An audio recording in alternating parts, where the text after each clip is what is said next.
Nunca olvidé la expresión de triunfo en el rostro de mi hijo cuando bloqueó mis tarjetas bancarias frente a mí. Iván sostenía mi cartera en una mano y su teléfono en la otra, mientras Soraya, mi nuera, grababa todo con una sonrisa que me helaba la sangre.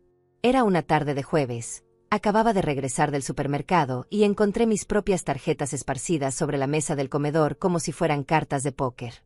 Mis manos temblaban cuando intenté alcanzarlas, pero las apartó con un movimiento brusco que me hizo retroceder. El sonido de su risa todavía resuena en mis oídos, agudo y cruel, como el chillido de un animal que acaba de atrapar a su presa.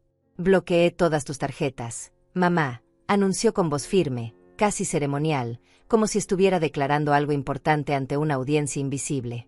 Ahora cada centavo tendrás que pedírmelo a mí. Sus palabras cayeron sobre mí como piedras, una tras otra, golpeándome en el pecho hasta robarme el aire. Soraya se acercó entonces, con ese caminar lento y calculado que había perfeccionado durante los 2 años que llevaba casada con mi hijo. ¿Quieres comprar comida?, preguntó con falsa dulzura, inclinando la cabeza como si hablara con una niña pequeña. Tendrás que pedir permiso. ¿Necesitas ropa nueva? Tendrás que suplicar por ella. Su voz subía de tono con cada frase, alimentándose de mi silencio, de la forma en que yo apretaba los labios para no llorar delante de ellos. Sentí como algo se rompía dentro de mí en ese momento. No era solo orgullo o dignidad, era algo más profundo, algo que tenía que ver con todos los años que había trabajado para construir esa vida. 10 años en el Banco Nacional, levantándome a las 5 de la mañana, tomando 2 autobuses para llegar a tiempo, sonriendo a clientes difíciles, aprendiendo cada procedimiento, cada código, cada secreto de ese mundo de números y cuentas que ahora parecía tan lejano. Recordé las manos de mi difunto esposo apretando las mías cuando le diagnosticaron el cáncer, su voz ronca diciéndome cuida de Iván, cuida de nuestro hijo, y como yo había prometido hacerlo, como había trabajado el doble después de su muerte para que a Iván no le faltara nada. Pero en ese momento, mirando a mi hijo de 38 años, desempleado desde hacía 3 años, viviendo en mi casa que yo había pagado con mi sudor, no reconocía al niño que había criado. Este hombre de mirada dura y sonrisa torcida era un extraño que usaba el rostro de mi hijo como máscara. Soraya se sentó en mi sofá, ese que había comprado en oferta después de ahorrar durante 6 meses, y cruzó las piernas con una satisfacción que me revolvió el estómago. Ella había sido quien plantó esta semilla venenosa en la cabeza de Iván, lo supe desde el principio, desde el día que me miró de arriba abajo en nuestra primera cena familiar y preguntó con voz melosa cuánto dinero tenía ahorrado en el banco. Iván guardó mis tarjetas en su billetera, una billetera de cuero que yo le había regalado en su último cumpleaños, y la metió en el bolsillo trasero de su pantalón con un gesto posesivo. Desde mañana, las reglas son estas, dijo señalándome con el dedo como si yo fuera una empleada a la que acababa de contratar.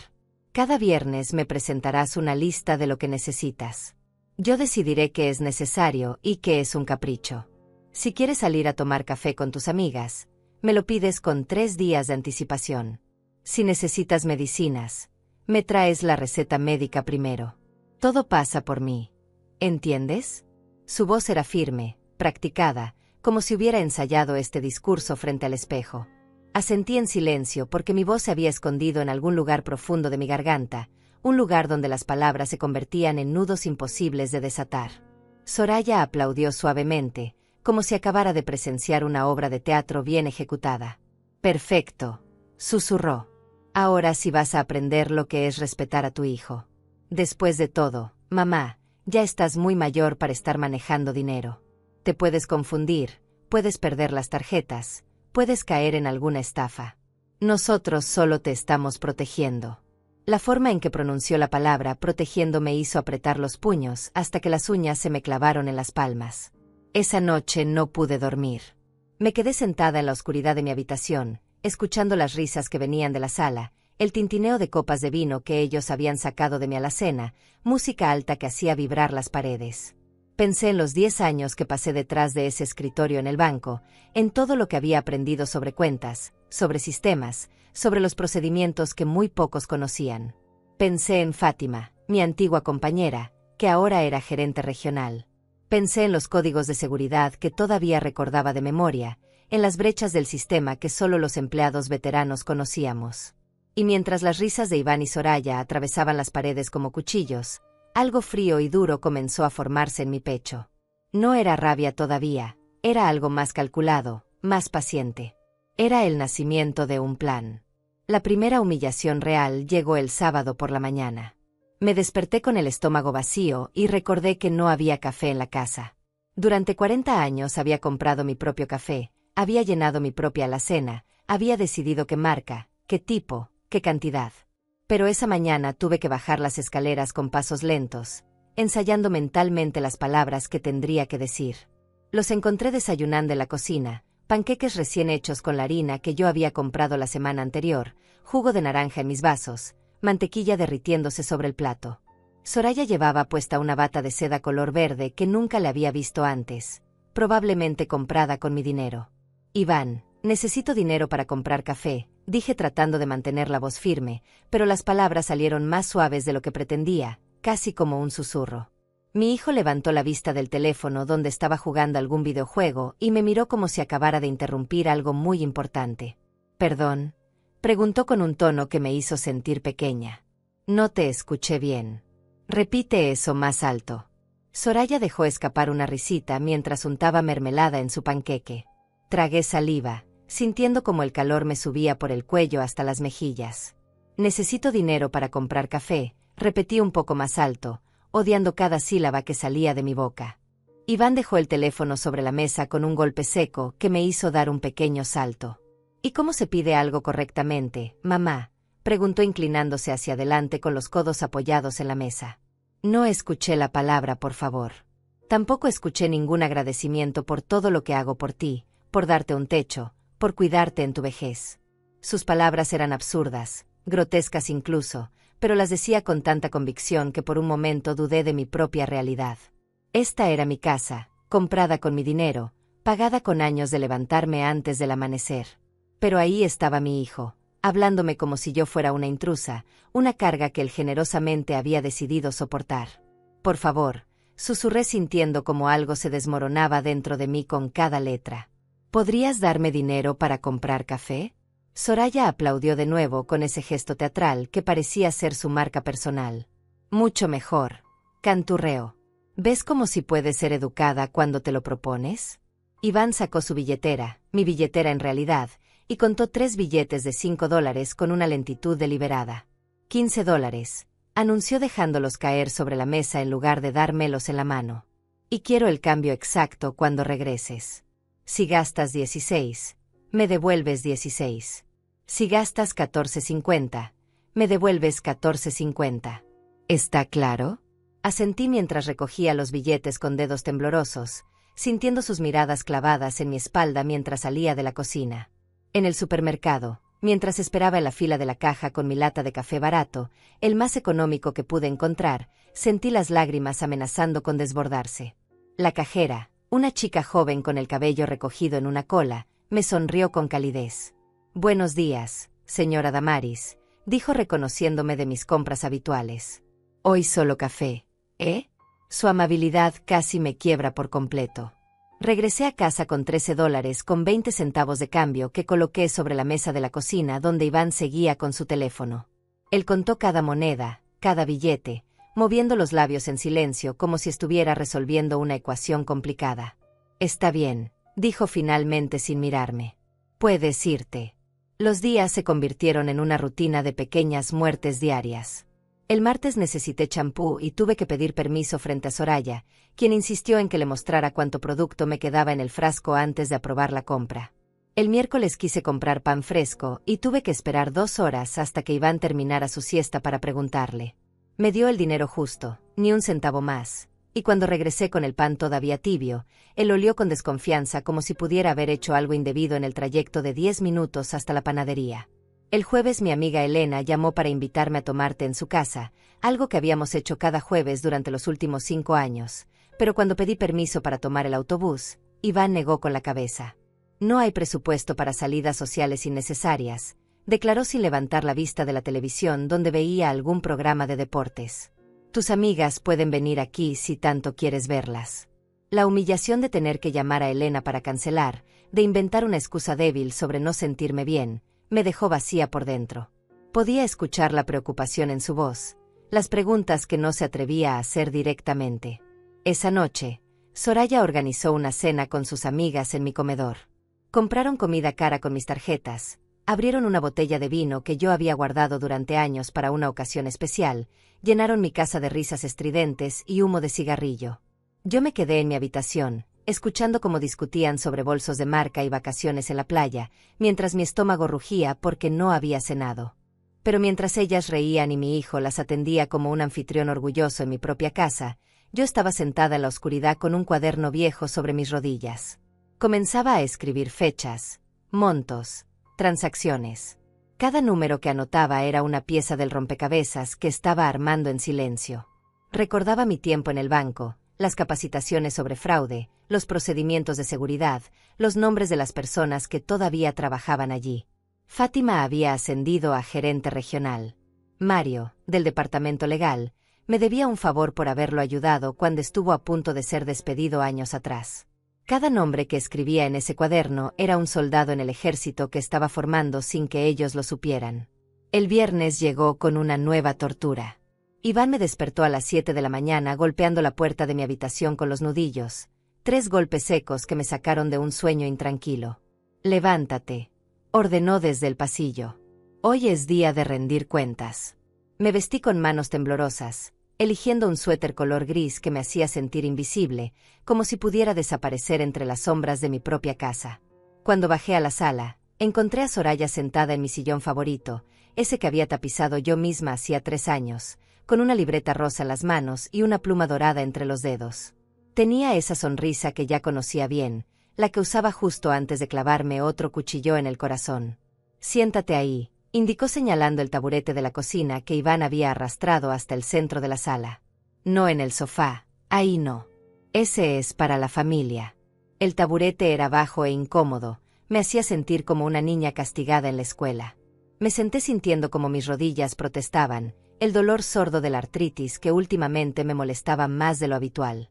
Iván se paseaba frente a mí con las manos en los bolsillos, como un fiscal preparándose para interrogar a un criminal. «Muy bien, mamá», comenzó con voz profesional, casi ensayada. «Esta semana te di un total de $52. Quiero que me expliques en qué gastaste cada centavo». Saqué del bolsillo de mi pantalón los recibos arrugados que había guardado obsesivamente durante toda la semana. $15 en café, dije con voz ronca. $8 en champú. $5 en pan. $10 en verduras. $6 en medicamento para la presión arterial. $4 en jabón para lavar ropa. Iba enumerando cada gasto mientras Soraya los anotaba en su libreta con movimientos exagerados, suspirando ruidosamente cada vez que mencionaba una cantidad. Iván detenía mi recuento después de cada ítem para examinarlo, para cuestionarlo, para hacer observaciones crueles sobre mis elecciones. $10 en verduras, preguntó levantando una ceja. ¿No pudiste comprar las más baratas? ¿Realmente necesitabas tomates? Los tomates son un lujo, mamá. Y este jabón de $8, continuó agitando el recibo frente a mi cara. Hay marcas que cuestan la mitad. ¿Por qué siempre tienes que gastar de más? ¿Crees que el dinero crece en los árboles? Cada pregunta era una bofetada, cada comentario un recordatorio de lo bajo que había caído. Soraya asentía con cada crítica, añadiendo sus propios comentarios venenosos. «Es verdad, Damaris», decía con falsa preocupación. «Tienes que aprender a ser más consciente. A tu edad deberías saber administrar mejor los recursos». El interrogatorio duró casi 1 hora. Cuando finalmente terminó, me dolía la espalda de estar sentada en ese taburete miserable, y sentía la garganta seca de tanto hablar, de tanto justificar cada decisión insignificante. Iván hizo cuentas en su teléfono y anunció que me había pasado por $2. «Esos $2 se descuentan del presupuesto de la próxima semana», declaró con tono severo.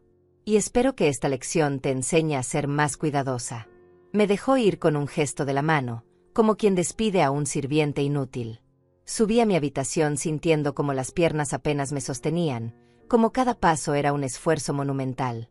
Pero esa misma tarde, mientras ellos salían a comer a un restaurante caro, usando mis tarjetas para pagar una cuenta que probablemente superaba los $200, yo hice algo que ellos no esperaban. Llamé a Fátima. Su voz al otro lado de la línea era cálida, familiar, un bálsamo para mi alma herida. «Damaris, qué sorpresa», exclamó con genuina alegría. Hace meses que no sé de ti. ¿Cómo estás? Las palabras se atascaron en mi garganta por un momento, luego salieron todas juntas, entrecortadas, urgentes. Necesito tu ayuda, Fátima. Necesito información. Hubo un silencio breve del otro lado, luego su voz cambió, se volvió más seria, más enfocada. Dime qué necesitas, respondió sin dudar. Le expliqué mi situación en voz baja, mirando constantemente hacia la puerta de mi habitación para asegurarme de que estaba sola. Le conté sobre las tarjetas bloqueadas, sobre las humillaciones, sobre cómo mi propio hijo me había convertido en una prisionera en mi propia casa. Fátima escuchó en silencio, y cuando terminé de hablar, pude sentir su indignación a través del teléfono. Dame los números de tus cuentas, dijo finalmente. Voy a revisar la actividad reciente. Si hay algo sospechoso, lo vamos a encontrar. Me dictó una dirección de correo electrónico encriptada donde podía enviarle la información de forma segura, algo que solo alguien con su nivel de acceso en el banco podría tener. Esa noche trabajé en silencio, usando la vieja laptop que tenía guardada en el armario, esa que Iván creía que ya no funcionaba. Recopilé todo lo que pude recordar sobre mis cuentas, números, fechas de apertura, saldos aproximados.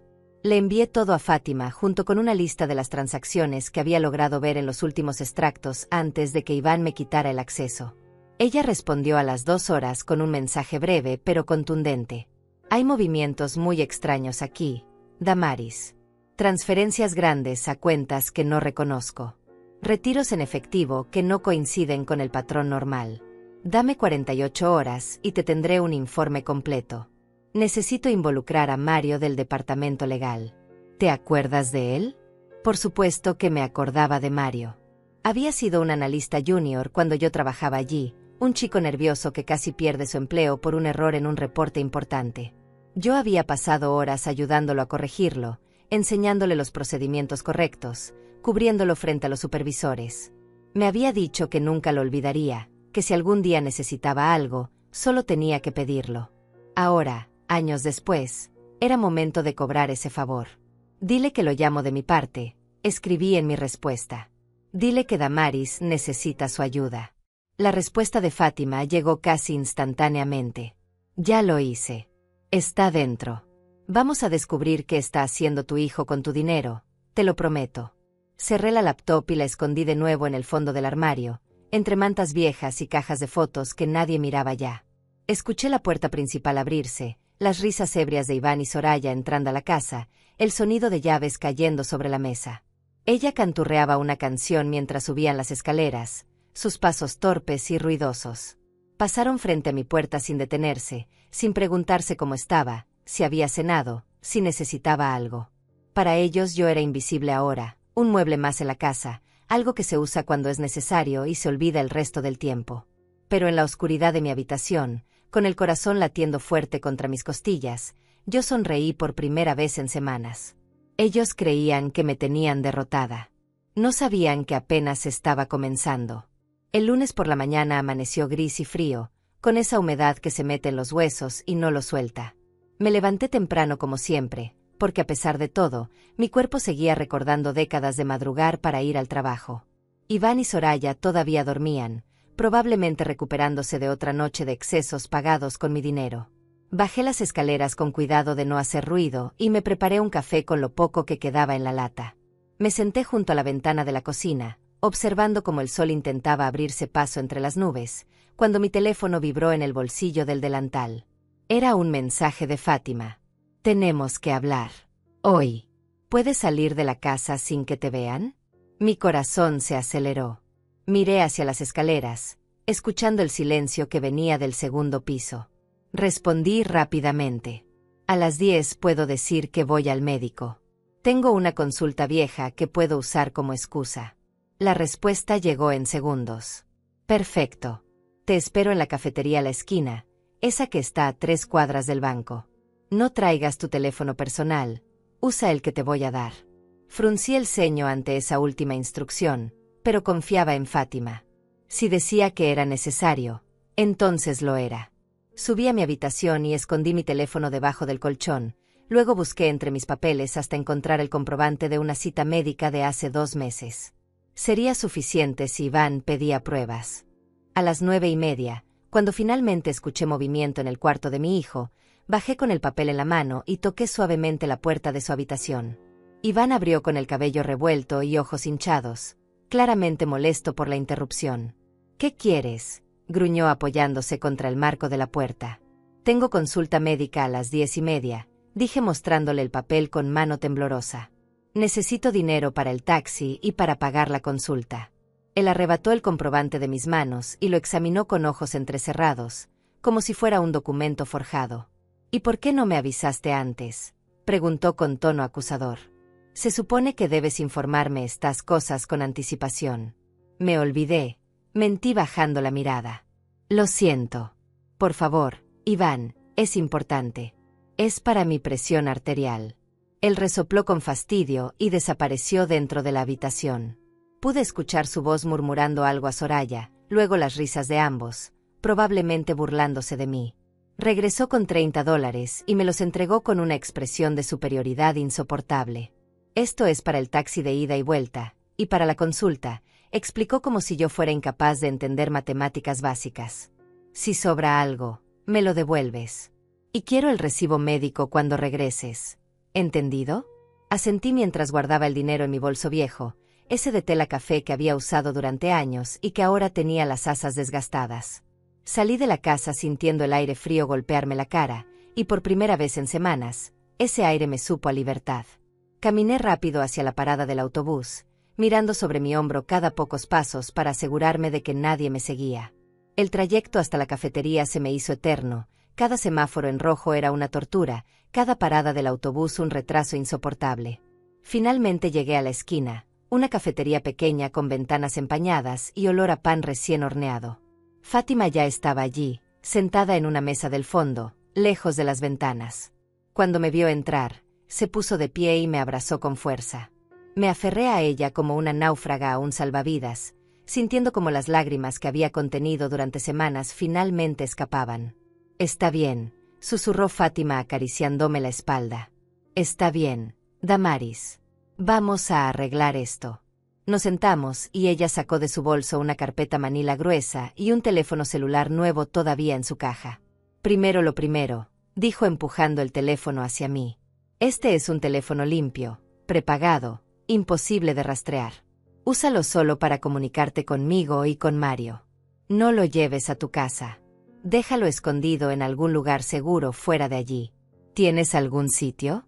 Pensé por un momento y asentí. «Mi amiga Elena puede guardármelo. Ella vive a 2 cuadras». «Perfecto», asintió Fátima, luego abrió la carpeta y mi mundo se tambaleó. Los papeles que extendió sobre la mesa eran extractos bancarios, reportes de transacciones, análisis de movimientos. Pero no eran mis gastos normales de supermercado o medicinas. Eran transferencias enormes, retiros en efectivo de miles de dólares, pagos a empresas que nunca había oído mencionar. «Tu hijo», comenzó Fátima con voz controlada pero tensa, «ha estado usando tus cuentas para lavar dinero, Damaris. Mira esto». Señaló una serie de transferencias. $5,000 entrando desde una cuenta en el extranjero, luego saliendo en múltiples transacciones más pequeñas hacia diferentes destinatarios. «Esto es un esquema clásico de lavado». Y aquí, continuó pasando a otra página, retiros en efectivo de $3,000, $4,000, $2,000 en cajeros de diferentes ciudades. Sentí como la sala comenzaba a girar a mi alrededor. «¿Cuánto?», pregunté con voz apenas audible. «¿Cuánto ha movido?». Fátima tomó aire profundamente antes de responder. «En los últimos 3 meses, aproximadamente $120,000 han pasado por tus cuentas. Tu hijo convirtió tus cuentas en un canal para dinero sucio. Y aquí está lo peor», añadió mostrándome otro documento. «También abrió 3 tarjetas de crédito a tu nombre. Las máximas todas. Debes $45,000 en deudas que no sabías que existían». Sentí como la bilis me subía por la garganta. $45,000. $120,000 movidos ilegalmente. Mi hijo no solo me había humillado, me había convertido en criminal. «¿Cómo es posible?», susurré sintiendo las lágrimas caer libremente ahora. «¿Cómo pudo hacer todo esto sin mi autorización?». Fátima señaló varios documentos con firmas. «Estas son falsificaciones», explicó. «Buenas falsificaciones. Lo admito. Probablemente practicó tu firma durante semanas. Y como él tiene acceso físico a tus documentos, pudo proporcionar toda la información necesaria. Además, añadió con expresión sombría, tiene una cómplice. Soraya trabajó durante un año en una empresa de consultoría financiera antes de conocer a tu hijo. Ella sabe exactamente cómo mover dinero sin levantar banderas rojas inmediatas. Los dos planearon esto juntos, Damaris. Fue premeditado. La palabra premeditado resonó en mi cabeza como una campana. Mi hijo y su esposa no me habían traicionado en un arranque de codicia. Habían planeado esto, lo habían diseñado, me habían usado. ¿Pero de dónde viene el dinero?, pregunté tratando de entender la magnitud de lo que estaba escuchando. Fátima intercambió una mirada con alguien que acababa de entrar a la cafetería. Era Mario, más viejo y con algunas canas, pero con la misma expresión amable que recordaba. Se sentó con nosotras y abrió su propia carpeta. Damaris, dijo tomando mi mano sobre la mesa. Ese dinero viene de una red de estafas piramidales que están siendo investigadas por fraude. Tu hijo está conectado con personas muy peligrosas. Mario desplegó fotografías, imágenes de vigilancia de Iván reuniéndose con hombres en trajes caros, documentos que mostraban su participación en una organización que había estafado a cientos de personas, principalmente ancianos, vendiéndoles inversiones falsas. Tu hijo era el encargado de limpiar el dinero, explicó Mario. Usaba cuentas de personas confiables, generalmente familiares, para mover los fondos. Te escogió a ti porque confiabas en él, porque no sospecharías. Y porque, perdona que te lo diga así, creían que a tu edad no pondrías mucha resistencia. La furia que comenzó a crecer en mi pecho era diferente a todo lo que había sentido antes. No era caliente y explosiva, era fría y afilada como hielo. ¿Qué puedo hacer?, pregunté mirando a ambos. ¿Cómo detengo esto? Fátima y Mario intercambiaron otra mirada, luego ella sacó un último documento. Esto es una declaración jurada, explicó. En ella certificas que nunca autorizaste estas transacciones, que tu hijo tomó control de tus cuentas sin tu consentimiento, y que deseas cooperar con la investigación. Mario añadió su parte. Con tu testimonio y estas pruebas, podemos no solo limpiar tu nombre, sino desmantelar toda la operación. Tu hijo y Soraya enfrentarán cargos criminales. Pero tienes que estar segura, Damaris. Una vez que firmemos esto, no hay vuelta atrás. Tomé la pluma que Fátima me ofrecía, y sin temblar, sin dudar, firmé mi nombre en ese papel. La misma firma que mi hijo había falsificado tantas veces. Esta vez era real, y esta vez significaba su fin. Salí de la cafetería con la carpeta escondida dentro de mi bolso y el teléfono nuevo guardado en el bolsillo interno de mi abrigo. Fátima me había abrazado antes de despedirnos, susurrándome al oído: mantente fuerte, esto terminará pronto. Mario me había dado su tarjeta personal con un número directo y me había dicho que lo llamara a cualquier hora si sentía que estaba en peligro. La palabra peligro me había erizado la piel. Mi propio hijo, la persona que había cargado en mi vientre durante 9 meses, se había convertido en una amenaza. Caminé las 2 cuadras hasta la casa de Elena con pasos pesados, sintiendo el peso de la verdad aplastándome los hombros. Elena abrió la puerta y su expresión cambió inmediatamente al verme. Damaris, Dios mío, ¿qué te pasa?, preguntó haciéndome pasar rápidamente. Te ves terrible. ¿Estás enferma? Nos sentamos en su sala acogedora, con sus plantas en las ventanas y el olor a canela de alguna vela aromática, y por primera vez en semanas, me permití derrumbarme completamente. Le conté todo entre sollozos, las humillaciones, el control, las tarjetas bloqueadas, y finalmente la verdad que acababa de descubrir sobre el lavado de dinero y las deudas. Elena me escuchó con los ojos cada vez más abiertos, su mano apretando la mía con fuerza creciente. Ese maldito, murmuró cuando terminé. Ese maldito desgraciado. Le mostré el teléfono que Fátima me había dado y le expliqué que necesitaba dejarlo escondido en su casa, que no podía arriesgarme a que Iván lo encontrara. Sin dudarlo un segundo, Elena tomó el teléfono y lo guardó dentro de un jarrón decorativo en su estantería más alta. Aquí estará seguro, prometió. Y tú vienes aquí cuando necesites usarlo. De hecho, Damaris, quédate aquí. No vuelvas a esa casa. Quédate conmigo hasta que esto se resuelva. La oferta era tentadora, tan tentadora que casi digo que sí. Pero sabía que si desaparecía ahora, Iván sospecharía. Necesitaba volver, necesitaba actuar como si nada hubiera cambiado, necesitaba darle a Mario y Fátima el tiempo que necesitaban para construir el caso. No puedo, respondí limpiándome las lágrimas con el dorso de la mano. Si me voy ahora, sabrá que algo pasa. Necesito mantener la farsa un poco más. Solo unos días más. Elena no estaba contenta con mi decisión, pero entendió. Me hizo prometer que la llamaría cada noche desde su teléfono para confirmar que estaba bien, y me dio una llave de su casa. Si en cualquier momento sientes que estás en peligro, vienes aquí. No importa la hora. ¿Me oyes? Asentí guardando la llave en el compartimento secreto de mi bolso, ese pequeño bolsillo que muy poca gente sabía que existía. Nos abrazamos por largo rato antes de que yo saliera de nuevo al frío de la tarde. Cuando llegué a mi casa, eran casi las 2 de la tarde.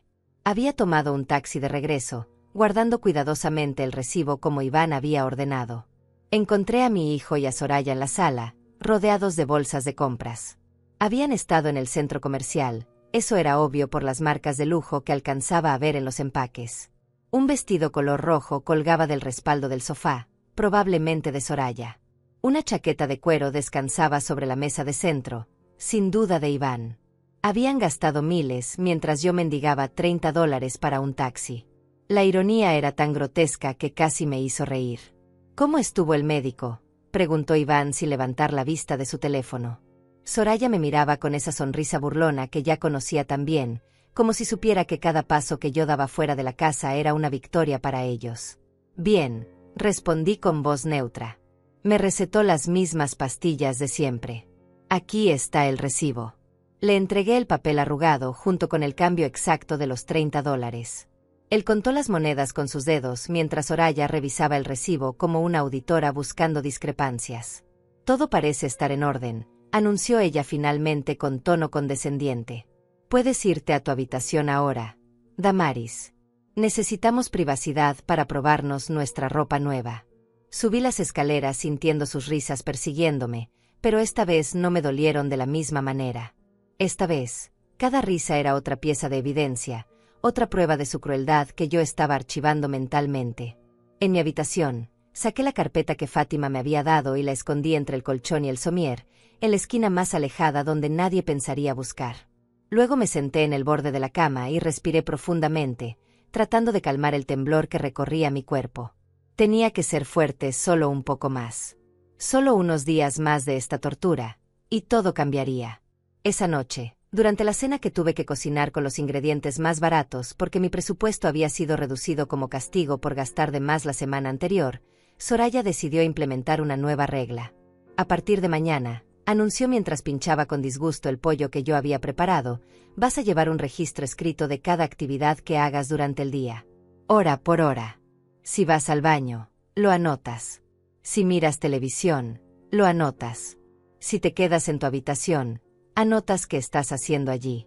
Queremos total transparencia. Iván asintió con aprobación, añadiendo y cada noche revisaremos ese registro juntos. Si encontramos inconsistencias o tiempo sin explicación, habrá consecuencias. La palabra consecuencias flotó en el aire como una amenaza. ¿Qué tipo de consecuencias?, pregunté antes de poder detenerme. Soraya sonrió mostrando todos sus dientes.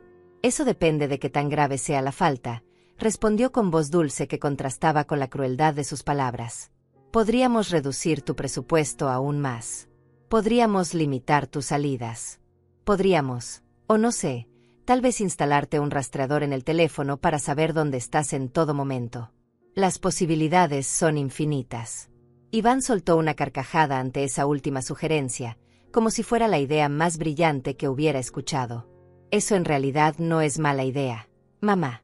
Un rastreador. Para tu propia seguridad, por supuesto. Terminé de cenar en silencio, cada bocado era ceniza en mi boca. Cuando me permitieron retirarme, lavé los platos mientras escuchaba sus planes para el fin de semana. Querían hacer una fiesta, invitar a sus amigos, usar mi casa como si fuera un club privado.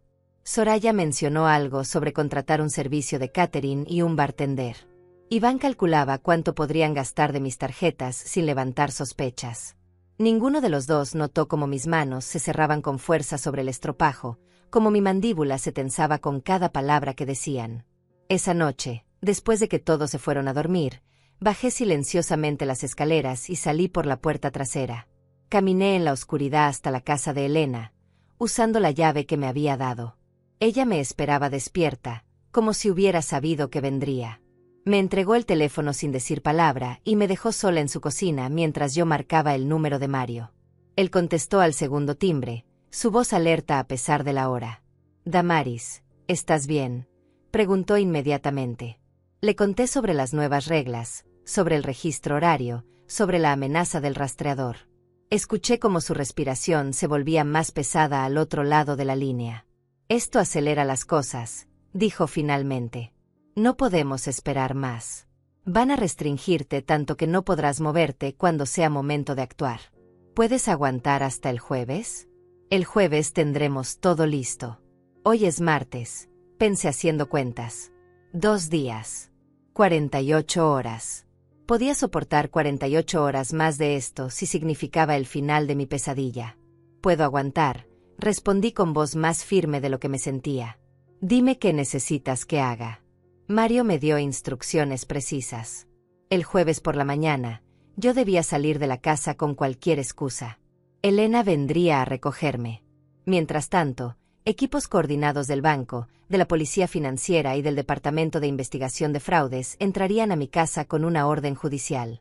Revisarían todo: computadoras, teléfonos, documentos. Arrestarían a Iván y a Soraya en el acto. «Pero necesito que entiendas algo, Damaris», añadió Mario con tono grave. «Una vez que esto comience, va a ser público. Va a salir en las noticias. Tus vecinos van a ver las patrullas. Todo el mundo va a saber lo que tu hijo hizo. Vas a tener que ser fuerte ante el escrutinio público. ¿Estás preparada para eso?». Cerré los ojos y pensé en todas las humillaciones, en cada momento en que me habían hecho sentir menos que humana. «Estoy preparada», respondí. «Haz lo que tengas que hacer». Terminé la llamada y le devolví el teléfono a Elena. 2 días más, le dije. En 2 días todo termina. El miércoles amaneció con una tormenta. La lluvia golpeaba contra las ventanas con furia, como si el cielo mismo compartiera mi rabia contenida. Me levanté antes del alba, incapaz de dormir más de 2 o 3 horas seguidas. Cada vez que cerraba los ojos veía números, extractos bancarios, la firma falsificada de mi hijo una y otra vez en documentos que me convertían en criminal. Bajé a la cocina y encontré la libreta que Soraya había dejado sobre la mesa la noche anterior. Era rosada con flores doradas en la portada, el tipo de cuaderno que una niña usaría para escribir sobre sus sueños. Pero yo tenía que usarlo para registrar cada minuto de mi existencia como si fuera una prisionera. 6 de la mañana, escribí con letra temblorosa. Me desperté. Fui al baño. Preparé café. Cada acción documentada como si mi vida fuera un experimento científico. Escuché pasos en las escaleras y guardé rápidamente la libreta. Era Iván, con el cabello revuelto y expresión irritada. «¿Por qué hay tanto ruido?», gruñó frotándose los ojos. «Estoy tratando de dormir». «Lo siento», susurré apagando la cafetera que había hecho un pequeño silbido. «Volveré a mi habitación». Él me detuvo con un gesto de la mano. «Ya que estás despierta, prepárame el desayuno. Huevos revueltos, tocino, pan tostado y jugo de naranja recién exprimido. Quiero que esté listo en media hora». Media hora era poco tiempo para preparar todo lo que pedía, especialmente porque tendría que exprimir las naranjas a mano, ya que mi exprimidor eléctrico se había roto hacía semanas y él había negado el dinero para reemplazarlo. Trabajé rápido. Mis manos se movían por memoria muscular mientras mi mente estaba en otro lugar. «Mañana a esta hora», pensaba mientras batía los huevos, «todo habrá terminado. Mañana él estará esposado. Mañana Soraya verá el interior de una celda».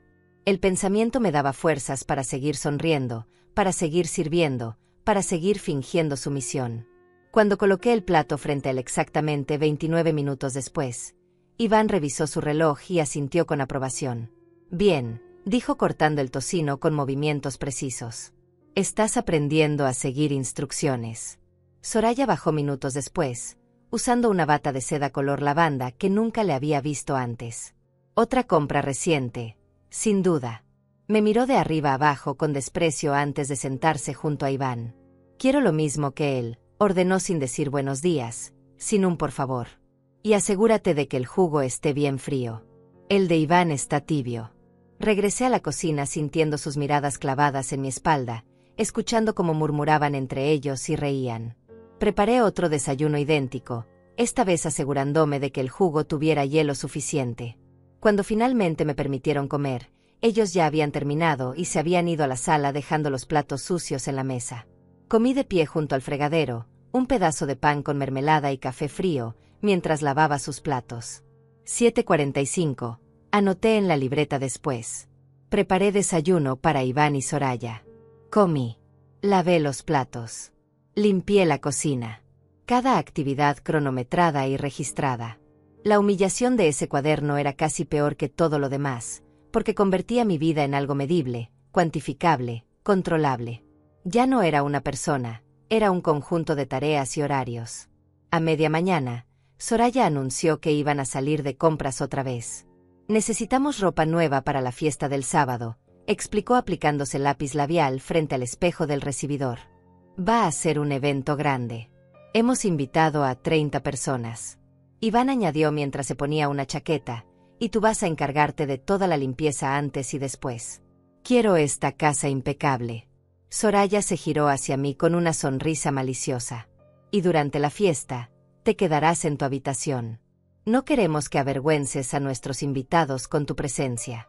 Eres demasiado, ¿cómo decirlo?, deprimente. Asintió sola como si acabara de encontrar la palabra perfecta.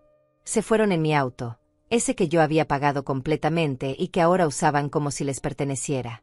Esperé hasta escuchar el motor alejarse por la calle antes de permitirme respirar profundamente. Tenía la casa para mí por al menos 3 horas, tal vez 4 si se detenían a almorzar como solían hacer. Subí corriendo a mi habitación y saqué la carpeta de debajo del colchón. La abrí sobre la cama y comencé a estudiar cada documento otra vez, memorizando detalles, preparándome mentalmente para lo que vendría. Fátima había incluido una nota escrita a mano en la última página. Damaris, decía con su letra elegante, eres más fuerte de lo que crees. Mañana recuperarás tu vida. Mantente firme. Pasé la siguiente hora revisando cada rincón de mi habitación, asegurándome de que no hubiera nada incriminatorio que Iván pudiera encontrar si decidía registrar mis cosas. Guardé la carpeta en una bolsa de plástico y la escondí dentro de una caja de zapatos viejos en el fondo de mi armario, debajo de ropa de invierno que no usaría en meses.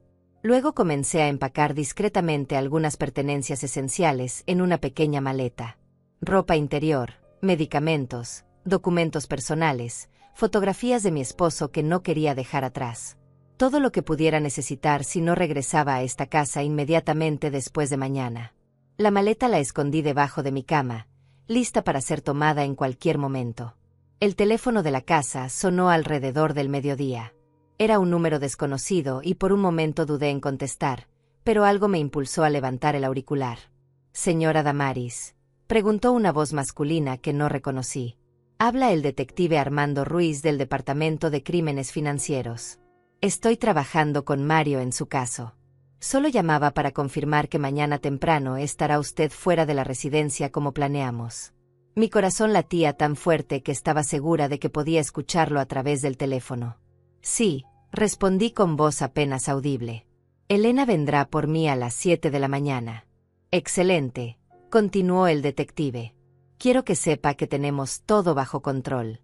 Hemos estado vigilando la casa durante los últimos 3 días. Sabemos exactamente cuándo salen, cuándo regresan, qué patrones siguen. Mañana a las 8 en punto, cuando su hijo y su nuera estén todavía en casa, ejecutaremos la orden. Será rápido y limpio». «¿Tiene alguna pregunta?». Miles de preguntas llenaban mi mente, pero solo una logró salir. «¿Van a lastimarlo?», pregunté sintiendo las lágrimas comenzar a formarse. «Es mi hijo, a pesar de todo». El detective suspiró suavemente. «Señora, usaremos la fuerza mínima necesaria. Si coopera, todo será pacífico. Pero necesito que entienda que su hijo cometió crímenes graves. Lo que suceda mañana es consecuencia de sus propias acciones». Colgué el teléfono con manos temblorosas y me dejé caer en el sofá de la sala. A pesar de todo, a pesar de las humillaciones, del abuso, de haberme convertido en criminal sin mi consentimiento, Una parte de mí todavía era madre. Una parte de mí recordaba al niño pequeño que solía trepar a mi regazo cuando tenía pesadillas, que me decía que yo era la mejor mamá del mundo, que me dibujaba tarjetas para el Día de las Madres con crayones de colores. ¿Dónde se había ido ese niño? ¿En qué momento se había convertido en este hombre cruel que podía mirarme sufrir sin pestañear? Las lágrimas finalmente cayeron, silenciosas y amargas. Iván y Soraya regresaron cerca de las 4 de la tarde, cargados con más bolsas de compras. Gastamos casi $3,000, anunció Soraya con orgullo dejando caer las bolsas en el piso de la sala. Valió totalmente la pena. Mira este vestido. Sacó una prenda color plateado con lentejuelas que probablemente costaba más de lo que yo había gastado en ropa en todo el año. ¿No es hermoso? Lo voy a usar el sábado. Todos van a morir de envidia. Iván me mostró un reloj nuevo que llevaba en la muñeca. $5,000, dijo con una sonrisa que no llegaba a sus ojos. Un hombre necesita verse bien. Mamá, tú no entiendes de estas cosas, pero la imagen es importante. $8,000, calculé mentalmente. Habían gastado $8,000 en un día mientras yo había mendigado 30 para ir al médico. La injusticia era tan absoluta, tan completa, que casi me hizo reír histéricamente. Pero mantuve la compostura, asentí como si estuviera de acuerdo, actué mi papel de anciana sumisa por última vez. ¿Anotaste todas tus actividades del día?, preguntó Soraya señalando la libreta rosada que yo había dejado sobre la mesa. Quiero revisarla ahora. Le entregué el cuaderno y la observé mientras leía cada entrada con ojos críticos, buscando alguna inconsistencia, alguna razón para castigarme. Hay un espacio de 15 minutos sin explicación aquí, señaló golpeando la página con su uña pintada de rojo. Entre las 10:30 y las 10:45. ¿Qué estabas haciendo? Mi mente trabajó rápidamente. Estaba en el baño, respondí. Me sentí mal del estómago. Probablemente fue algo que comí ayer. Ella entrecerró los ojos con sospecha, pero finalmente asintió. Está bien. Pero la próxima vez, especifica eso. Anota si vas al baño y por qué tiempo. Necesitamos información completa. Me devolvió la libreta y yo la tomé sintiendo como mis dedos se cerraban con fuerza alrededor de ella. Mañana, pensé. Mañana esta tortura termina. Mañana recupero mi vida. Y ustedes dos van a pagar por cada lágrima, por cada humillación, por cada momento en que me hicieron sentir menos que humana. El jueves amaneció con un silencio extraño. Ni siquiera los pájaros parecían cantar esa mañana, como si el mundo entero contuviera la respiración esperando lo que estaba por venir. Me desperté a las 5, 2 horas antes de que Elena llegara, incapaz de seguir acostada.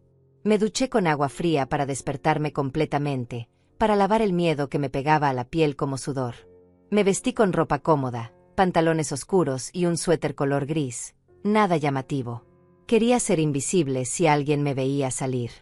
Revisé una última vez la maleta escondida debajo de la cama, asegurándome de que tenía todo lo esencial. Pasaporte, documentos, dinero en efectivo que había guardado de años atrás en un sobresecreto. Bajé las escaleras sintiendo cada peldaño como un paso hacia la libertad o hacia el desastre, todavía no sabía cuál. En la cocina, preparé café con manos sorprendentemente firmes. Ya no temblaba. Después de semanas de terror, de humillación constante, había llegado al otro lado del miedo. Era como si hubiera atravesado una pared invisible y ahora estaba en un lugar donde nada podía tocarme ya. Bebí mi café lentamente, saboreando cada sorbo, mirando por la ventana como la oscuridad se convertía gradualmente en un amanecer grisáceo. A las 6:30 escuché movimiento en el piso superior. Iván se había despertado. Mis músculos se tensaron instintivamente, preparándose para otra confrontación, otra humillación. Pero luego recordé que solo necesitaba aguantar 30 minutos más. Media hora y estaría fuera de aquí. Iván bajó las escaleras bostezando, rascándose el estómago a través de su camiseta arrugada. ¿Por qué estás despierta tan temprano?, preguntó con voz pastosa de sueño. Necesito ir a la farmacia, respondí con la mentira que había ensayado mentalmente durante toda la noche. Se me acabaron las pastillas para la presión. La farmacia abre a las 7 y quiero ser la primera en llegar. Él me miró con ojos entrecerrados, evaluando si estaba diciendo la verdad. Muéstrame el frasco vacío, ordenó. No confío en ti. Subí a mi habitación y regresé con el frasco de medicamento que estratégicamente había vaciado 2 días antes en preparación para este momento. Iván lo revisó, lo agitó junto a su oreja como si pudiera escuchar mentiras en el sonido del plástico vacío, y finalmente asintió. «Está bien», dijo sacando su billetera y entregándome $20. «Pero quiero el recibo y el cambio exacto. Y regresa directamente aquí. Nada de desvíos». Le prometí que así sería. Guardé el dinero en mi bolso y esperé los minutos más largos de mi vida.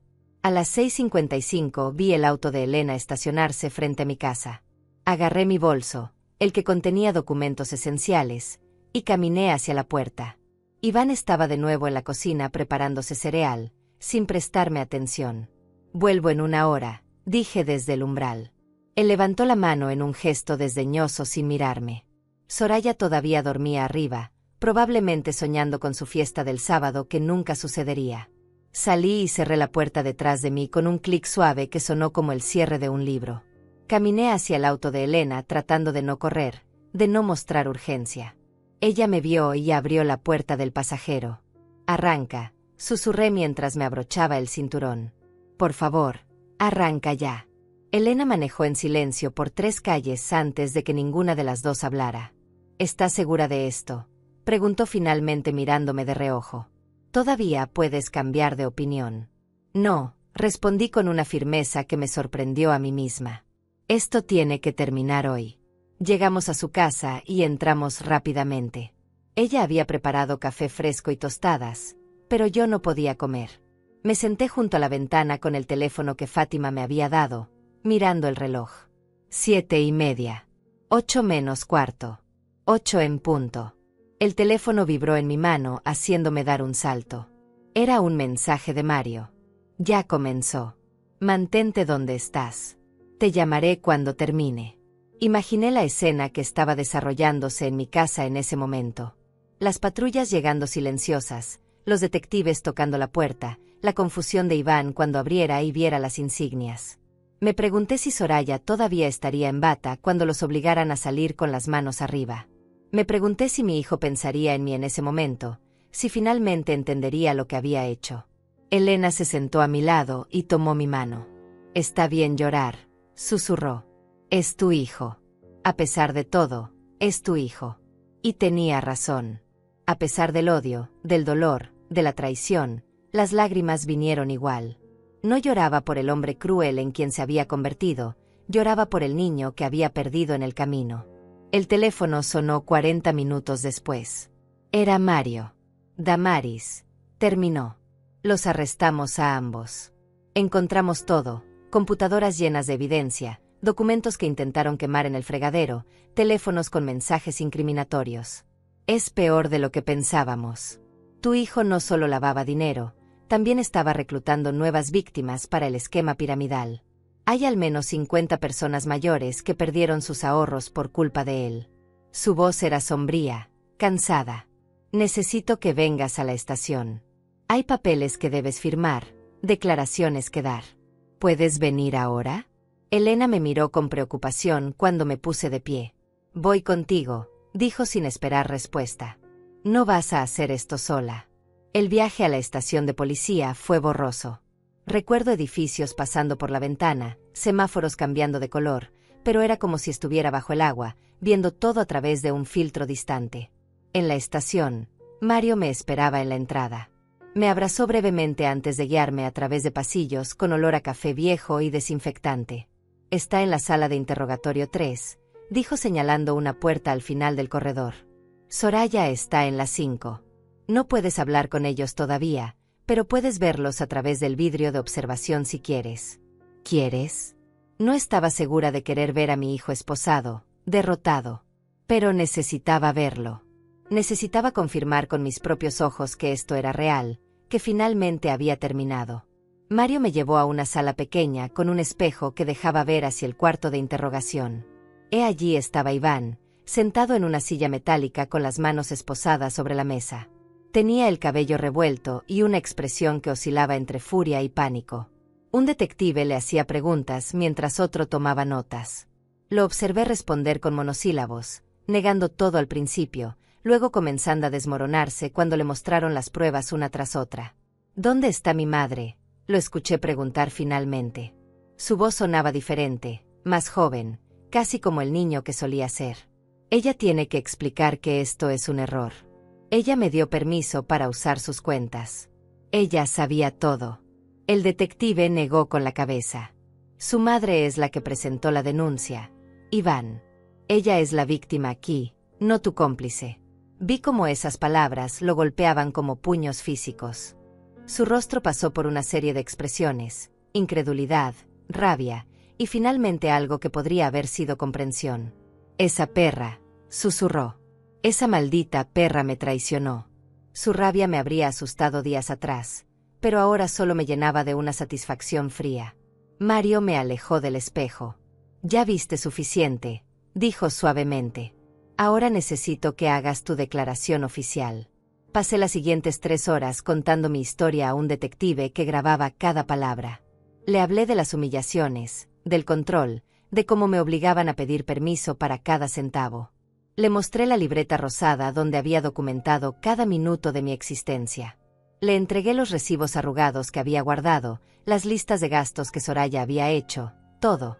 Cuando terminé, el detective apagó la grabadora y me miró con algo que parecía respeto.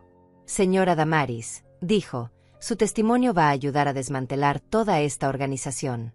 Su hijo y su nuera van a enfrentar múltiples cargos: fraude, lavado de dinero, abuso financiero de ancianos, falsificación. Están viendo al menos 10 años de prisión. 10 años. La cifra flotó en mi mente. Mi hijo tendría 48 años cuando saliera. Yo tendría 74, si es que seguía viva. Nunca volveríamos a tener una relación normal. Esa puerta se había cerrado para siempre el momento en que él decidió bloquear mis tarjetas y tratarme como basura. ¿Y mi casa?, pregunté. ¿Y mis cuentas? Mario sonrió por primera vez ese día. Ya iniciamos el proceso para devolverte el control total.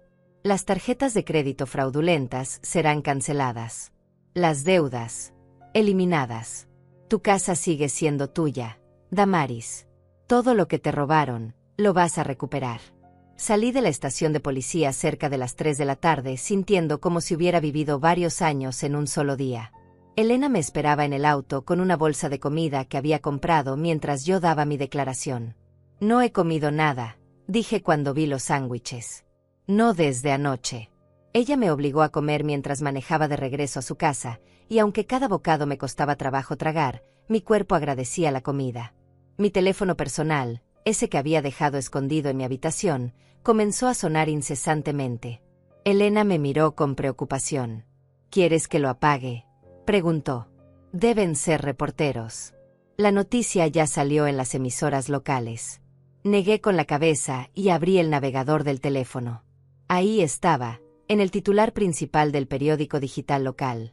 Anciana denuncia a su hijo por lavado de dinero y abuso financiero. Red de estafas piramidales desmantelada. Había fotos de Iván y Soraya siendo escoltados a las patrullas con las manos esposadas a la espalda. En una de las imágenes, Soraya lloraba dramáticamente mientras los vecinos observaban desde sus ventanas. Mi casa aparecía en el fondo, rodeada de cinta policial amarilla. Los comentarios bajo la noticia eran una mezcla de apoyo hacia mí y condena absoluta hacia mi hijo. ¿Qué clase de monstruo le hace eso a su propia madre?, decía uno. Espero que se pudra en la cárcel, decía otro. Durante los siguientes días me quedé en casa de Elena mientras los abogados trabajaban en recuperar el control total de mis finanzas. Fátima venía a visitarme cada tarde, trayéndome actualizaciones del banco. Las cuentas fraudulentas habían sido cerradas. Las deudas de las tarjetas de crédito, canceladas después de demostrar que fueron producto de fraude. Mis ahorros, los que quedaban después de que Iván moviera tanto dinero, estaban de nuevo bajo mi control. Habían logrado rastrear aproximadamente $70,000 de los fondos robados y me los devolvieron. Los otros 50,000 se habían perdido en el esquema, repartidos entre cómplices que ahora también estaban siendo investigados. El detective Armando me llamó el lunes siguiente con noticias que me helaron la sangre. Encontramos algo más durante el registro de la casa, dijo con voz tensa. Tu hijo tenía planes de hacerte firmar un poder legal que le daría control absoluto sobre todas tus propiedades. Después, iban a internarte en un asilo psiquiátrico alegando demencia senil. Tenían documentos médicos falsos ya preparados, certificados de un doctor que resultó ser parte de la red. Iban a dejarte encerrada ahí mientras vendían tu casa y se quedaban con todo. Las palabras me golpearon como martillazos. No era suficiente humillarme, no era suficiente robarme. Querían borrarme completamente de mi propia vida. La rabia que sentí en ese momento era diferente a todo lo anterior. Era pura, incandescente, absoluta. Ese maldito, susurré apretando el teléfono hasta que mis nudillos se pusieron blancos. Ese hijo de perra quería encerrarme como a un animal. El detective continuó. Esta evidencia adicional fortalece el caso enormemente. El fiscal está considerando añadir cargos de conspiración para cometer secuestro y fraude agravado. Estamos hablando de 15 a 20 años ahora, Damaris. Posiblemente más. Colgué el teléfono y me permití llorar otra vez, pero estas lágrimas eran diferentes. No eran de dolor sino de alivio. Había escapado. Por días, tal vez semanas, había estado a punto de perderlo todo, de desaparecer en un asilo mientras mi hijo vendía los pedazos de mi vida. El jueves de esa semana, Mario me llevó de regreso a mi casa. La cinta policial había sido removida, pero las huellas de la investigación permanecían. Polvos para huellas dactilares en las superficies, papeles esparcidos donde habían buscado evidencia, gavetas abiertas y armarios revisados. Me detuve en el umbral de la puerta sintiendo una mezcla de emociones que no podía nombrar. Esta seguía siendo mi casa, pero estaba manchada ahora con memorias oscuras. Cada habitación tenía un fantasma de humillación, cada rincón guardaba un recuerdo de dolor. ¿Puedes quedarte aquí?, preguntó Mario con preocupación. ¿O prefieres venderla y empezar en otro lugar? No lo sé todavía, respondí caminando lentamente por las habitaciones. En la sala, las bolsas de compras de Soraya seguían donde las había dejado. Vestidos caros que nunca usaría, zapatos de diseñador, accesorios innecesarios. Todo comprado con dinero robado. Mario señaló hacia las cajas que sus asistentes habían empacado. Esas son las pertenencias de tu hijo y su esposa. Necesitas decidir qué hacer con ellas. Puedes guardarlas, donarlas o destruirlas. La decisión es tuya.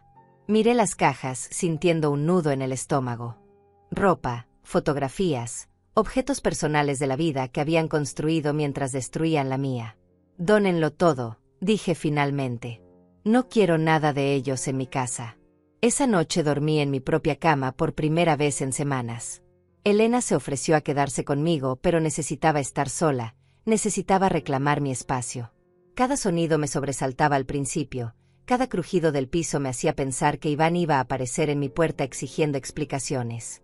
Pero gradualmente, mientras la noche avanzaba, comencé a relajarme. Él no podía tocarme ya. Estaba detrás de barras, esperando juicio, enfrentando la realidad de sus crímenes. Y yo estaba libre, dolorosamente libre, pero libre al fin. Me levanté en mitad de la noche y caminé por la casa encendiendo cada luz. Quería verlo todo iluminado, quería expulsar las sombras donde se escondían los recuerdos. Los días se convirtieron en semanas. Recibí llamadas de reporteros que querían entrevistarme, de productores de programas de televisión que querían contar mi historia. Rechacé casi todas. No quería ser un espectáculo, no quería que mi dolor se convirtiera en entretenimiento. Pero acepté una entrevista con un periódico local porque el periodista prometió enfocarse en el problema del abuso financiero de ancianos, no en el morbo de mi tragedia familiar. La entrevista salió publicada un domingo y generó una ola de respuestas. Docenas de personas mayores me escribieron contándome sus propias historias de hijos, nietos o cuidadores que los habían robado y abusado. Una de esas cartas venía de una mujer llamada Eloísa que vivía 2 pueblos más allá. Su hija la había dejado sin nada, igual que Iván a mí. Nos encontramos para tomar café y hablamos durante horas, comparando cicatrices, compartiendo dolor. Ella me dijo algo que nunca olvidaré. No fue tu culpa, Damaris. Los criamos con amor y ellos eligieron la crueldad. Eso no te convierte en mala madre, los convierte en malos hijos. Sus palabras me liberaron de una culpa que ni siquiera sabía que cargaba. Durante semanas me había preguntado qué había hecho mal, dónde había fallado en criar a Iván. Pero Eloísa tenía razón. Yo había hecho mi parte. Las decisiones de él eran solo suyas. El juicio preliminar llegó 6 semanas después del arresto. Tuve que sentarme en una sala fría de tribunal mientras el fiscal leía los cargos. Lavado de dinero, fraude, abuso financiero de adulto vulnerable, falsificación de documentos, conspiración para cometer secuestro. La lista parecía interminable. Iván estaba sentado en la mesa de la defensa vestido con un traje naranja de prisión, esposado, con barba crecida y ojeras profundas. Cuando nuestras miradas se encontraron por un momento, vi algo en sus ojos que podría haber sido arrepentimiento. Pero entonces Soraya, sentada junto a él, le susurró algo al oído y su expresión se endureció otra vez. Me miró con odio puro antes de voltear la cabeza. El abogado defensor intentó argumentar que yo había malinterpretado las intenciones de mi hijo, que todo había sido un malentendido sobre acuerdos financieros familiares.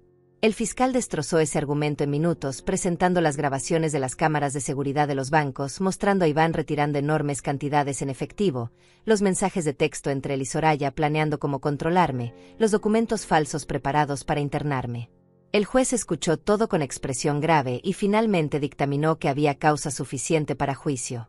La fianza fue establecida en $500,000 cada uno. Iván y Soraya no tenían ese dinero. Se quedarían en prisión hasta el juicio.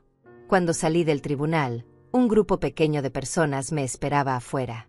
Eran otras víctimas del esquema piramidal que Iván había ayudado a operar. Una señora mayor se acercó a mí con lágrimas en los ojos. Gracias por denunciarlo, dijo apretando mis manos. Por usted todos vamos a obtener justicia. Perdí los ahorros de toda mi vida por culpa de su hijo, pero al menos ahora él va a pagar. No supe qué responder. Lo siento, fue todo lo que pude decir. Lo siento tanto. Ella negó con la cabeza. Usted no tiene nada de qué disculparse. Usted fue víctima igual que nosotros. Es valiente por haberlo enfrentado. Caminé hacia el auto de Elena sintiéndome simultáneamente más ligera y más pesada que nunca. El juicio completo llegó 3 meses después. 3 meses en los que reconstruí mi vida pieza por pieza, ladrillo por ladrillo. Volví a pintar las paredes de mi casa, cambié las cerraduras, doné los muebles que ellos habían usado y compré otros nuevos. Quería borrar cada huella de su presencia, cada recordatorio de esos días oscuros. Elena me ayudó a redecorar, y por primera vez en años mi casa se sintió realmente mía. Coloqué fotografías de mi difunto esposo en la sala, plantas junto a las ventanas, cortinas color crema que dejaban entrar la luz del sol. Cada cambio era un acto de reclamación, una declaración de que yo seguía aquí y ellos no me habían destruido. El día del juicio amaneció frío y despejado. Me vestí con mi mejor traje, uno color gris oscuro que me hacía sentir fuerte y digna. Elena y Fátima me acompañaron al tribunal, una a cada lado como guardias silenciosas. La sala estaba llena de periodistas, víctimas del esquema, curiosos que habían seguido el caso en las noticias. Vi a Iván entrar escoltado por guardias, más delgado que antes, con la mirada vacía de alguien que finalmente entiende que ha perdido todo. Soraya entró después, todavía tratando de verse elegante a pesar del uniforme de prisión, con el cabello peinado cuidadosamente como si estuviera en una sesión de fotos en lugar de enfrentar décadas en la cárcel. El fiscal presentó el caso metódicamente durante 2 días completos. Mostró los extractos bancarios, las transferencias, los mensajes de texto donde Iván y Soraya se burlaban de mí y planeaban mi internamiento. Reprodujo grabaciones de llamadas telefónicas donde discutían cómo dividir el dinero robado. Llamó a testigos, empleados del banco que confirmaron las firmas falsificadas, vecinos que habían presenciado las humillaciones, víctimas del esquema piramidal que contaron cómo Iván los había convencido de invertir sus ahorros en un fraude. Cada testimonio era un clavo más en su ataúd metafórico. Cuando llegó mi turno de testificar, subí al estrado con las piernas temblorosas pero la voz firme. Conté mi historia desde el principio. El día que bloqueó mis tarjetas, las humillaciones diarias, el taburete en medio de la sala donde me obligaba a sentarme para rendir cuentas. Mostré la libreta rosada donde había documentado cada minuto de mi vida como una prisionera. Expliqué cómo durante 10 años había trabajado en el banco, cómo conocía los procedimientos, cómo eso me había salvado al final. El abogado defensor intentó hacerme parecer vengativa durante el contrainterrogatorio. No es verdad, señora Damaris, que usted simplemente está enojada porque su hijo quiso ayudarla a administrar su dinero. Su pregunta me enfureció. Mi hijo no quería ayudarme, respondí con voz helada. Quería destruirme. Quería borrarme de mi propia vida y quedarse con todo lo que había construido. El jurado escuchó atentamente durante toda la semana que duró el juicio. Vi sus expresiones cambiar de curiosidad inicial a disgusto, conforme la evidencia se acumulaba. Algunas de las mujeres del jurado lloraban cuando el fiscal mostró los videos de seguridad de los bancos donde yo retiraba dinero bajo la supervisión de Iván, con la cabeza baja y las manos temblando. En uno de esos videos, grabado apenas 2 semanas antes de mi denuncia, se me veía pedir permiso a Iván para comprar medicamento, y él negándose hasta que yo prácticamente le supliqué de rodillas en medio del banco. Ese video se volvió viral en redes sociales. La gente lo compartía con comentarios de horror y rabia. Las deliberaciones del jurado tomaron solo 6 horas. Cuando regresaron a la sala, el portavoz se puso de pie con un papel en las manos. Su rostro era serio, profesional, pero pude ver un destello de satisfacción en sus ojos. En el caso del Estado contra Iván Méndez, leía con voz clara: encontramos al acusado culpable de todos los cargos. Lavado de dinero en primer grado, culpable. Fraude financiero, culpable. Abuso de adulto vulnerable, culpable. Falsificación de documentos, culpable. Conspiración para cometer secuestro, culpable. La lista continuó. Cada palabra culpable era como un peso que se levantaba de mi pecho. En el caso del Estado contra Soraya Méndez, continuó el portavoz, encontramos a la acusada culpable de todos los cargos. Escuché un sollozo ahogado detrás de mí. Era la madre de Soraya, una mujer que nunca me había dirigido la palabra durante todo el tiempo que su hija estuvo casada con mi hijo. Ahora lloraba desconsoladamente mientras los guardias se llevaban a Soraya, que gritaba protestas de inocencia. Iván no dijo nada. Se quedó sentado mirando fijamente la mesa frente a él, derrotado completamente. La sentencia se dictaría en 2 semanas, pero el fiscal ya había dejado claro que pedirían el máximo permitido por ley. 22 años para Iván por la acumulación de todos los cargos. 18 para Soraya. Salí del tribunal rodeada de periodistas que gritaban preguntas. Elena me protegía de un lado mientras Fátima lo hacía del otro.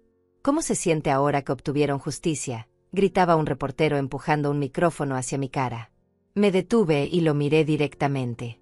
No hay victoria en esto, respondí con voz cansada. No hay alegría en ver a tu propio hijo ir a prisión. Solo hay alivio de que ya no puede hacer daño a nadie más.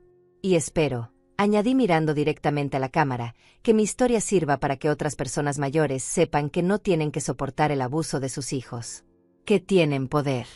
Que pueden defenderse. Esas palabras fueron reproducidas en noticieros durante días. Recibí cientos de cartas de personas agradeciendo mi valentía, contándome cómo mi historia les había dado fuerzas para denunciar sus propias situaciones de abuso. El día de la sentencia llegó bajo una lluvia torrencial que parecía apropiada para la ocasión. El juez, un hombre mayor con expresión severa, leyó un discurso antes de dictar sentencia. Raramente en mi carrera he visto un caso de traición familiar tan calculado y cruel, dijo mirando a Iván directamente. Usted no solo robó el dinero de su madre. Robó su dignidad, su autonomía, su paz mental. Planeó borrarla de su propia vida como si fuera un obstáculo en lugar de la mujer que le dio vida y sacrificó todo por usted. Este tribunal no tiene compasión para alguien capaz de tal maldad. Iván Méndez, lo sentencio a 25 años en prisión estatal sin posibilidad de libertad condicional por 20 años. 25 años. Iván tendría 63 cuando saliera. Yo tendría 89, si es que seguía viva. Nunca recuperaríamos el tiempo perdido, nunca tendríamos la relación que una madre e hijo deberían tener. Pero esa puerta se había cerrado no por mí sino por él, por sus decisiones, por su crueldad. Soraya recibió 20 años con posibilidad de libertad condicional en 15. Ambos fueron escoltados fuera de la sala en medio de gritos y protestas de sus abogados defensores hablando sobre apelaciones. Los observé irse y sentí algo extraño. No era alegría ni satisfacción. Era simplemente el final de un capítulo terrible. Los meses siguientes fueron de sanación lenta. Comencé terapia con una psicóloga especializada en trauma familiar. Elena se convirtió en algo más que una amiga, se convirtió en la hermana que nunca tuve. Fátima y yo nos reuníamos cada semana para tomar café y recordar los viejos tiempos del banco. Conocí a Eloísa y otras víctimas de abuso financiero, y juntas formamos un grupo de apoyo. Nos reuníamos en mi sala cada jueves por la tarde, compartiendo historias, lágrimas y risas. Descubrí que no estaba sola, que había toda una comunidad de personas mayores que habían sufrido traiciones similares. Y juntas éramos más fuertes. Un año después del arresto de Iván, recibí una carta de él. Había sido entregada a través del sistema penitenciario y me tomó 3 días encontrar el valor para abrirla. La carta era corta, escrita con letra temblorosa. Mamá, comenzaba, y esa palabra me hizo llorar antes de leer el resto. Sé que no merezco tu perdón. Sé que destruí todo lo que teníamos. Cada día en esta celda pienso en lo que te hice y me odio más. No espero que me respondas. Solo quería que supieras que lo siento. Siento haberte convertido en mi víctima cuando debía haberte honrado como mi madre. Si pudiera regresar el tiempo, haría todo diferente. Pero no puedo. Solo puedo vivir con el peso de mis decisiones por el resto de mi vida. Guardé la carta en una caja junto con fotografías viejas de cuando Iván era niño, cuando todavía sonreía con inocencia y me llamaba su superheroína. Tal vez algún día podría perdonarlo, no por él sino por mí, para liberarme del último peso que cargaba. Pero ese día todavía no había llegado. Por ahora, me concentraba en vivir. Redecoré mi jardín con flores nuevas. Tomé clases de pintura en el centro comunitario. Viajé a la playa con Elena y pasamos una semana mirando el océano y recordando quiénes éramos antes del dolor. Cada día era un paso hacia adelante, cada risa era un acto de desafío contra todo lo que intentaron hacerme. Una tarde de primavera, casi 2 años después del juicio, estaba sentada en mi jardín tomando té cuando mi teléfono sonó. Era Mario. Damaris, tengo noticias, dijo con voz emocionada. La red completa fue desmantelada. Arrestaron a otros 17 miembros de la organización. Y recuperamos más dinero. Van a devolverte otros $30,000. La noticia me hizo sonreír. No era sobre el dinero realmente. Era sobre la justicia. Era saber que mi decisión de denunciar, por dolorosa que fuera, había protegido a otras personas de sufrir lo mismo. Mientras colgaba el teléfono, miré alrededor de mi jardín, las flores meciendo suavemente con la brisa, el sol calentando mi piel. Estaba viva. Estaba libre. Y contra todo pronóstico, era feliz otra vez. Nunca subestimes, pensé recordando las palabras que el periodista había escrito sobre mí, el silencio de una mujer herida.